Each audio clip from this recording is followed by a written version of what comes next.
Hello, it's Claudia K behind the scenes. And today I wanted to talk about a symptom that I forget that I have occasionally until it happens. And eventually I will do, or maybe I'll just make this a series of symptoms as I'm experiencing them. But pain levels are a little bit less today, which is good. And brain fog doesn't seem as bad, but then as I'm talking, I'm like, I'm having problems finding words, so maybe brain fog is just as bad as I think as it normally is.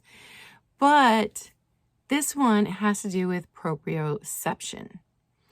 And the only way that I can describe it is it feels as if the entire world has tilted 1 degree to the left without me.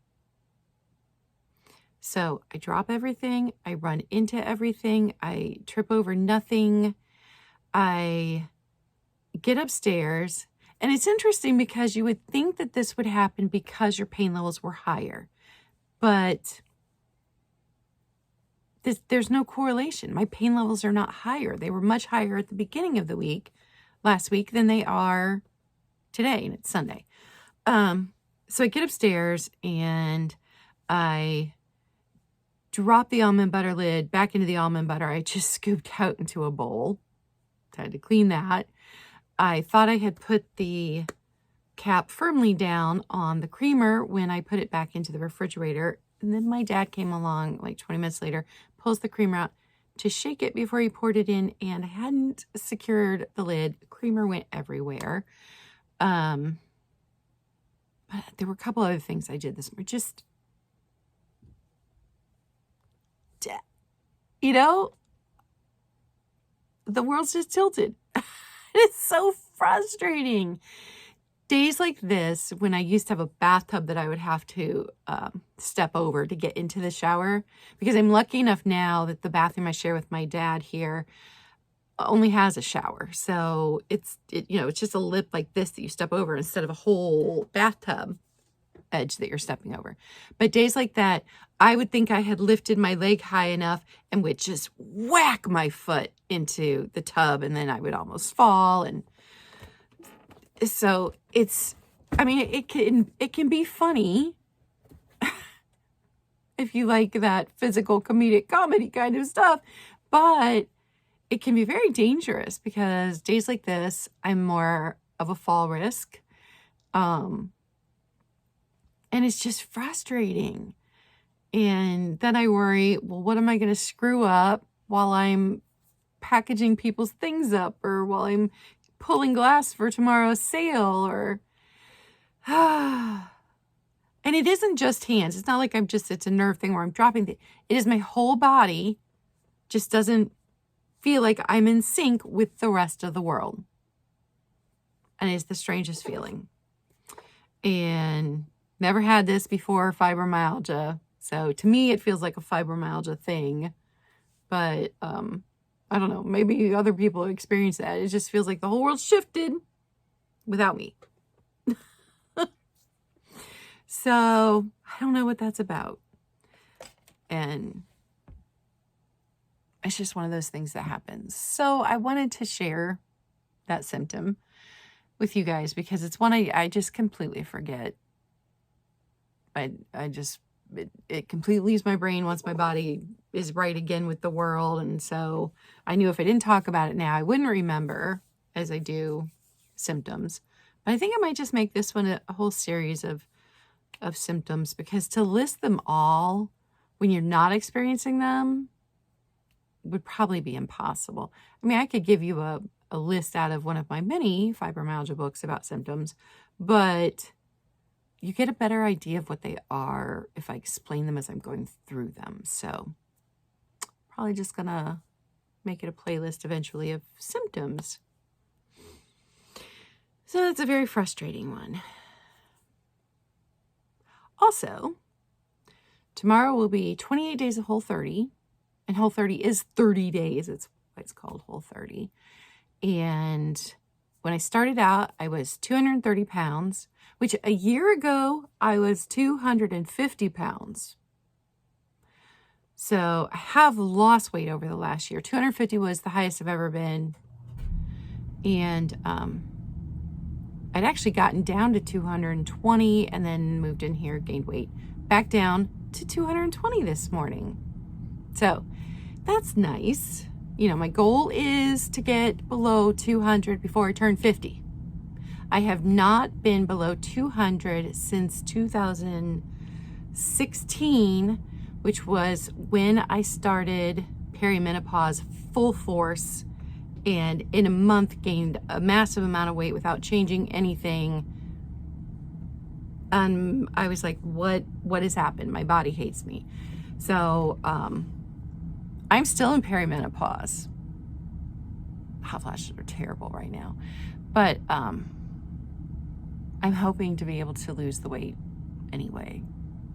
And it's all around my middle. It is classic perimenopausal weight. It's frustrating, but I have lost 10 pounds in the last 4 weeks.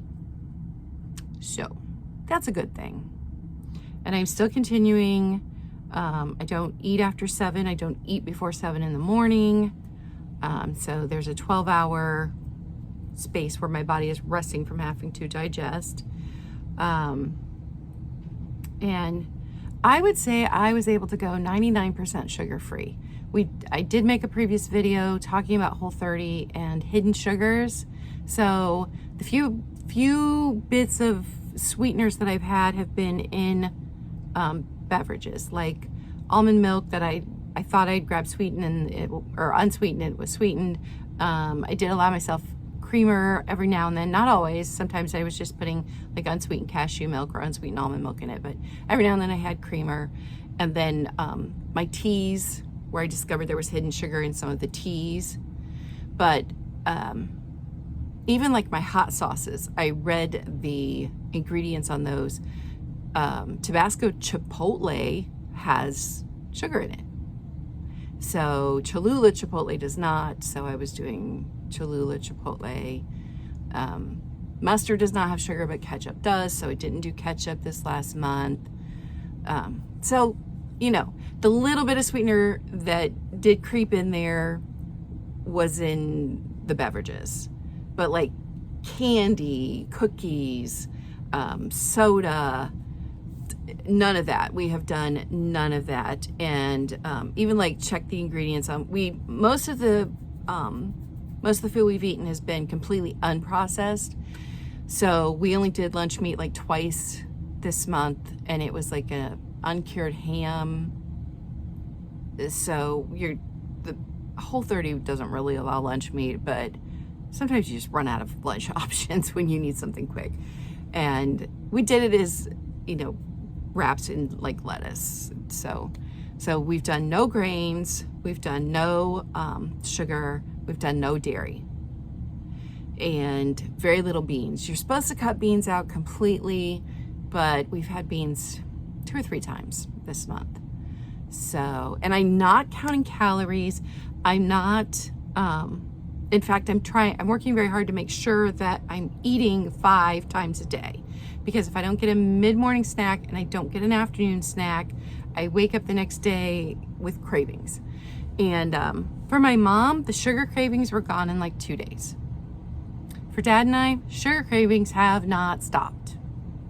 And I'm like, Mom, I've been like this my whole life. She's never understood because she doesn't experience it. But even as a kid, because she never even kept sugar in the house when I was a kid. When we lived on the farm, which we lived on the farm until I was 9, 10-ish, I think it was 9. She didn't keep sugar in the house at all. She used like carob chips instead of chocolate chips. She sweetened with honey if it was something that had to be sweetened. She made her own tofu from scratch. We drank goat's milk because we had goats, and she milked the goat every morning. We had eggs that came from our chickens. They grew a massive garden, so canned a lot, and that's what we ate all winter long. We did a lot of deer meat instead of beef because the hunters were allowed to park on our property and then hunt back behind. And then because we allowed them to park on the property, they would give my parents part of what they hunted. So we were raised very, very, very healthy. But sweet cravings I have had my entire life. And I did talk about in one of my history videos where I was hypoglycemic and didn't figure it out until I was dating a serious boyfriend when I was 17, who realized that I got very cranky if he didn't keep me fed. And I always forget to eat. I forget to eat. It's very hard for me to remember to eat. But being here, my dad has he's very scheduled. And so, because my mom's like me, she'd forget to eat too. But my dad, he's like coming upstairs to eat that meal, whether or not anybody's fixed a meal. And so it's been very helpful for me to get into the habit of eating with them. Now, like this morning, I didn't have my mid-morning snack because they're at church and I didn't realize the time. And now it's too close to lunchtime to eat a snack. But being here and doing this with my parents has kept me on track, even though Mom doesn't understand the sugar cravings. So I know it's not good if you're wanting to do something like this to hear that the sugar cravings may not go away, but I'm here to be honest with you guys. Sugar cravings have not gone away. I think that I'm feeling, I still have days where I have zero energy and I'm super tired, but it seems like overall, like there's just a slight uptick in my health. Which when I'm feeling this bad, it's hard to explain how I feel a tiny, tiny bit better. But yeah, because I've gotten what I'm basing that observation on is the fact that I've gotten way more done than I normally would in February. So I've been able to I did 4 sales last week. I did 3 sales the week before, where normally I'm just doing 2 sales a week. And I'm working on, I'm behind on shipping, but that's because I sold like 75 items this past week and the week before. So it's not that I've just not been able to, I'm working on shipping steadily, but it's just a lot of stuff I'm packaging up. So anyway, I think I'm doing this much better. I'll take it. Any improvement, I will take it. And it's still continuing to be very mild weather here, which is better for my fibromyalgia pain. So I'm appreciating the mild winter. I will not appreciate it this summer because in Ohio, when we have mild winter, we have way more bugs in the summer. Way more. And I cannot stand bugs. Ugh. But I am enjoying the less pain. So we'll take it. It's all good. And that's all that I wanted to talk about today. So I am sorry that I am getting the videos out on this channel very, very slow, but you know, I have to work within the limitations of my chronic illness, which is what the channel's about.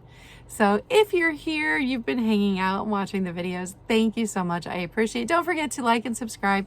Leave a comment if you've ever experienced this shift where, and not just, everybody has an off day where they just whack into everything and, you know, it feels like somebody's just playing a joke on them because nothing works right.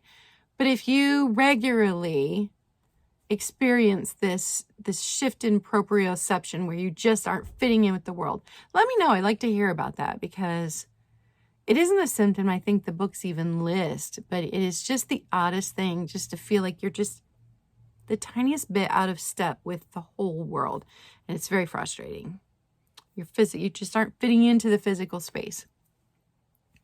That said, I am going to keep working on shipping today and try not to pick up too much glass. I'll be very careful. And try not to spill anything more on my dad. Poor dad. All right, you guys. I will catch you on the next one. Thanks for watching. Bye.